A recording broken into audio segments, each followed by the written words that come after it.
마태복음 24장 42절입니다. 그러므로 깨어 있어라. 너희는 너희 주님께서 어느 날에 오실지를 알지 못하기 때문이다. 아멘. 철로 역정에 보면 기독도는 가는 길에서 잠쟁이 세 사람을 만납니다. 이름은 우몽, 해타, 자시입니다. 우몽아, 너 웬 잠을 그리 자느냐? 위험한 데서 하니 위험하기는 무엇이 위험해? 이곳은 우리 아랫목이다 합니다. 해타야 일어나라 하니 아이고 조금만 더 자고 하며 게으름을 피웁니다. 자시야 일어나라 하니 너는 내 걱정이나 하지 남의 걱정은 왜 하냐 하면서 그냥 잠을 잡니다. 교회 안에는 잠쟁이들을 대개 세 가지 종류로 나눌 수 있습니다. 우몽이와 같이 몰라서 자고, 해타와 같이 게을러서 잠을 자고, 자시와 같이 자만하여 잠을 잡니다. 성경에도 잠을 자다가 실패한 사람들이 부지기수로 있습니다. 예수님께서 다시 오심으로 이 세상은 끝나버립니다. 예수님께서 언제 다시 오실지는 알 수 없습니다. 오늘 말씀에는 너희는 너희 주님께서 어느 날에 오실지를 알지 못하기 때문이다 라고 하셨습니다. 예수님께서 다시 오시는 날과 시간은 알 수 없습니다. 다시 오시는 예수님은 심판하십니다.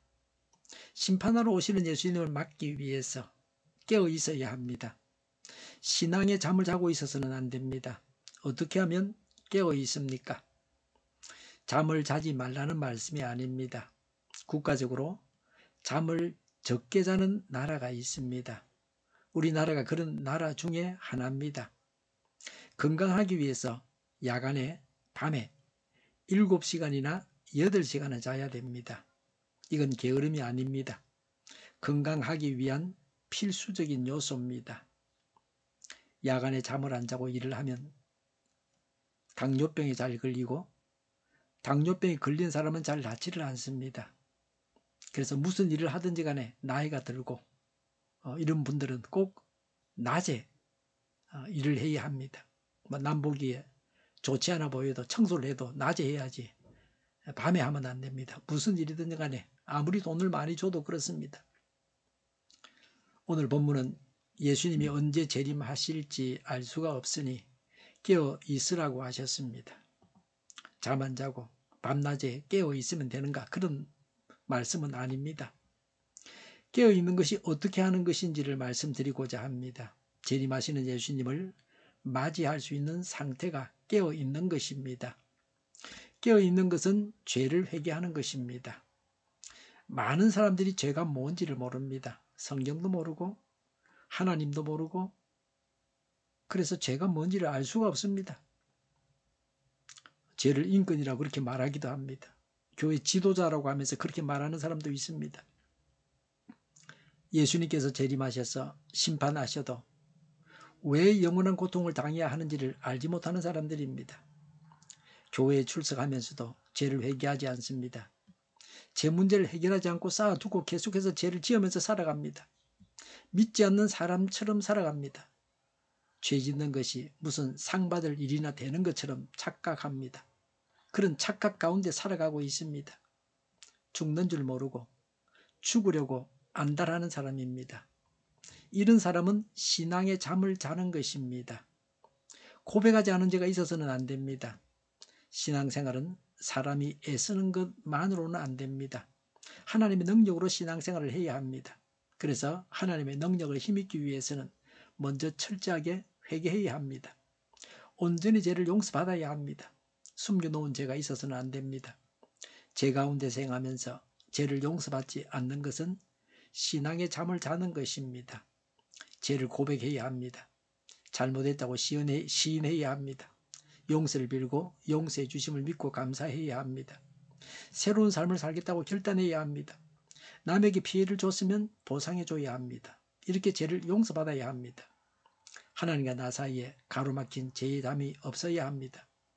죄를 용서받으면서 살아가는 것이 깨어있는 것입니다. 그래야 하나님과 원만한 관계를 맺습니다. 하나님께서 하시는 말씀을 듣고 성령님의 인도하심을 따라서 살아갈 수 있습니다. 죄를 짓고 죄를 용서받지도 않고 계속해서 죄를 지으면서 살아가서는 안 됩니다. 죄를 짓는 것은 하나님과 원수가 되게 합니다. 성결한 만큼 죄를 덜 짓게 됩니다. 죄 짓는 일에서 자유해야 합니다. 제 폰에는 끊임없이 성적으로 유혹하는 문자가 옵니다. 일본어로도 옵니다. 제가 읽을 줄 몰라서 다행입니다. 누가 보냈는지 알 수도 없습니다. 믿을 수 없는 사람이 보낸 것입니다. 하루에도 몇 통씩 옵니다. 무조건 수신 차단하고 삭제합니다. 마음으로 짓는 죄들도 회개하고 마음을 돌이켜야 합니다. 마음으로 죄를 짓기로 작정하면 실행하게 되고 돌이키기 어려운 지경에 이르기도 합니다. 죄가 마음속에 있을 때에 가감하게 거절해야 합니다. 마음으로라도 죄를 짓기로 작정을 했으면 의지적으로 작정했기 때문에 죄를 지은 겁니다. 회개하고 용서받아야 합니다. 마음으로 지은 죄는 마음으로 고백하고 용서를 받으면 됩니다. 실행에 옮겼으면 남에게 준 피해에 대해서 보상도 해줘야 하는 문제가 생깁니다. 사람을 죽였으면 살려줄 수가 없기 때문에 이런 죄를 지어서는 안 됩니다. 다윗은 의인 우리아를 죽이고 나서 얼마나 고생을 했는지 모릅니다. 그런 죄만 안 지었으면 얼마나 좋았겠습니까? 다윗 왕국이 이 일 때문에 깨어지기 시작했습니다. 깨어있는 것은 성령 충만 받는 것입니다. 예수님을 영접하는 순간에 삼위 하나님이 우리 안에 들어와 계십니다. 그러나 우리 마음과 삶의 주인 자리에 자신이 앉아 있습니다. 예수님께 주인 자리를 내어드리지 않습니다. 자기 마음대로 살아가는 사람입니다. 자기 하고 싶은 대로 사는 사람입니다. 이런 사람은 죄를 지은 그리스도인입니다. 성경에는 이런 사람을 육에 속한 그리스도인이라고 했습니다. 예수님이 그 사람에게서 떠나가신 것은 아닙니다. 성령 충만하지 못한 상태입니다. 이런 사람은 죄를 고백하고 성령 충만을 받아야 합니다. 깨어있다는 것은 성령 충만 받는 것입니다. 성령 충만은 예수 그리스도가 나를 다스리며 나의 주인이시며 나의 주인으로 일하시게 하는 것입니다. 말씀대로 순종하며 살아가는 것입니다. 나의 주인 자리를 예수님께 내어드리는 것입니다. 하나님이 주인이 되셔서 천국 생활을 하는 것입니다. 천국은 하나님이 다스리는 곳입니다. 실제로 생활 속에서 성령 충만을 잊기 위해서 우리가 해야 할 바가 무엇입니까? 두 말씀을 기억해야 합니다. 하나님 우리에게 명령하셨습니다. 에베소 5장 18절에 성령 충만 받으라고 하셨습니다. 그리고 하나님은 우리에게 약속하셨습니다. 요한 1서 5장 14, 15절에 하나님의 뜻대로 구하면 이루어 주겠다고 하셨습니다. 성령 충만 받으라고 말씀하셨으니 성령 충만을 받는 것은 하나님의 뜻입니다. 뜻대로 구하면 받는다고 이루어 주겠다고 하셨습니다. 두 말씀을 믿음으로 성령 충만을 구하고 구한 즉시 얻은 줄로 확신해야 합니다. 성령 충만한 사람이 하나님의 뜻을 분별해서 알 수 있습니다. 깨어있는 것은 하나님의 뜻을 분별하고 행하는 것입니다. 죄를 고백하고 성령 충만을 받은 상태에서 하나님 말씀을 읽고 묵상하면서 하나님의 뜻을 발견해야 합니다. 오늘 내가 하나님의 뜻대로 행해야 할 바를 알고 구체적으로 알고 행해야 합니다. 하나님의 선하시고 온전하신 뜻이 무엇인지 파악하고 행하는 것입니다. 사람의 뜻이나 나의 원함이 아니라 하나님의 뜻을 파악해야 합니다. 하나님께서 말씀하시면 순종하겠다는 자세를 가져야 합니다. 내 뜻보다는 하나님의 뜻을 앞세우면서 행하는 것입니다. 신앙생활에 있어서 제일 중요한 것이 예배입니다. 그런데 순종한 이후에 예배가 소용이 있습니다. 불순종하는 자는 예배를 드려도 소용이 없습니다. 가인이 하나님 앞에 제사를 드려도 하나님이 받지 아니하십니다. 그 사람이 마음에 들지 않기 때문입니다. 다시 오실 예수님을 고대하면서 우리가 살아야 할 구체적인 것들에 대해서 말씀을 드렸습니다. 회개하고 성령 충만받고 하나님의 뜻을 분별하고 그대로 행하시기 바랍니다. 기도하겠습니다. 회개하고 성령 충만받고 하나님의 뜻을 분별하여 행하겠습니다. 말씀대로 되게 하옵소서. 정의가 강물처럼 흘러가게 하여 주시옵소서. 교회가 분열되지 않고 하나가 되게 하여 주시옵소서. 교회가 한 목소리를 내게 하옵소서. 전쟁이 그치고 평화가 오게 하여 주시옵소서. 모두가 그리스도를 믿고 하나님이 주관하시는 나라가 되게 하옵소서. 주사파와 공산당과 이적 단체들과 적과 통일로 나아가게 하는 자들이 없게 하옵소서. 이 땅에 다시는 전쟁이 일어나지 않게 하옵소서. 적과 통일되지 않게 하옵소서. 자유민주국가로 전쟁이 아닌 평화롭게 통일을 이루게 하옵소서. 성경을 대적하는 자가 없어지게 하여 주시옵소서. 하나님을 대적하는 법과 있어서는 안 될 법을 만들지 않게 하옵소서. 있어야 할 법을 폐기하지 않게 하옵소서. 교회가 하나가 되어서 하나님을 대적하는 자들을 지지하지 않게 하옵소서. 정의로운 판결이 내려지게 하옵소서. 정치적 판결하는 자들과 악한 판결하는 자, 재판을 지연시키는 자들이 사라지게 하옵소서. 재판을 지연시키는 악법이 폐기되게 하옵소서. 일하는 자들이 정당한 대우를 받게 하옵소서. 놀고 먹는 자가 없게 하여 주시옵소서. 일을 만드는 자가 아니고 일을 하는 자가 되게 하옵소서.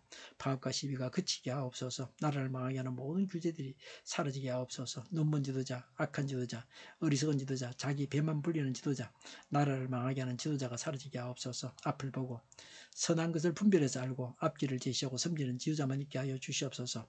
하나님께서 주신 건설로 섬기는 자가 강해지게 하옵소서. 지도자들과 이 백성들에게 선한 것을 분별하는 지혜를 주옵소서. 나아갈 길을 알게 하시고 취할 것과 버릴 것을 알고 행하여 흥하게 하옵소서. 적절한 때 고칠 것을 고치게 하옵소서. 업무방해가 없게 하시고 업무에 충실하게 하옵소서. 쓰레기 더미를 뒤지지 말고 성경에서 보물을 찾게 하옵소서. 기도하는 기쁨, 응답받는 기쁨, 성도들이 모여서 교제하는 기쁨, 말씀해 주는 기쁨, 예배 드리는 기쁨을 누리게 하옵소서. 살리는 교회가 만구는 집하게 하여 주시옵소서. 저희의 간절한 간구에 응답하여 주시옵소서. 예수 이름으로 명하노니 모든 병만은 물러가고 몸의 모든 부분들 온전하게 될지어다. 신유의 기적을 베푸셔서 지금도 저희의 질병을 고쳐 주시옵소서. 병중에 있는 모든 자들을 고치시고 온전케 하여 주시옵소서. 저희와 교회와 이 나라의 민족을 불쌍히 여겨 주시옵소서. 모든 악한 것들이 드러나고 제거되게 하여 주시옵소서. 부정선거 시비가 없는 제도가 만들어지게 하옵소서. 하나님께서 기뻐하시는 교회와 나라가 되게 하시며 경제가 나아지고 경상수지와 무역수지가 흑자를 유지하게 하시며 출산율을 올라가고 출산의 기쁨을 누리게 하옵소서. 가공업시대에 건강하게 하는 먹을거리가 되게 하시며 늘 맑은 공기를 마실 수 있게 하여 주시옵소서. 의료계 문제들이 해결되게 하옵소서. 의정 갈등의 혼란이 사라지고 모든 것이 모두에게 명확해지고 여리고성이 무너져 내리듯이 갈등이 해결되어서 시급히 전공의와 의대생들이 되돌아와서 병원들이 정상화되게 하여 주시옵소서. 의사들만 부유하지 않게 하옵소서. 산업에 필요한 일꾼들도 모자라지 않고 넉넉하게 하옵소서. 성인들의 앞길이 열리고 합계 영광을 누리게 하옵소서. 우리나라와 전 세계가 마약청 전국이 되게 하옵소서. 국가와 지방 정부 부채, 한정가가 송사 부채, 가계부채, 기업부채, 각종 부채를 다 갚게 하옵소서. 자재공급이 원활하게 하옵소서. 과일과 채소와 원유 가격이 안정되고 강달라 고환율을 막아주옵소서. 국정 혼란이 하루속히 해결되게 하옵소서. 오늘도 차고 넘치는 복된 삶을 살게 하여 주시옵소서. 감사와 찬양을 주님께 돌려드리며 예수님의 이름으로 기도하옵나이다. 아멘.